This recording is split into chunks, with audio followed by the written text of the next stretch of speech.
వందనములు. ఈ రోజు పరిశుద్ధ వాక్యములు. All these blessings will come upon you if you will listen to Jehovah your God.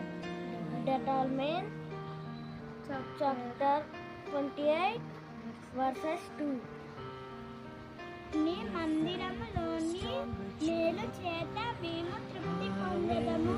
కీర్తనలు 65 అధ్యాయము 4వ వచనం.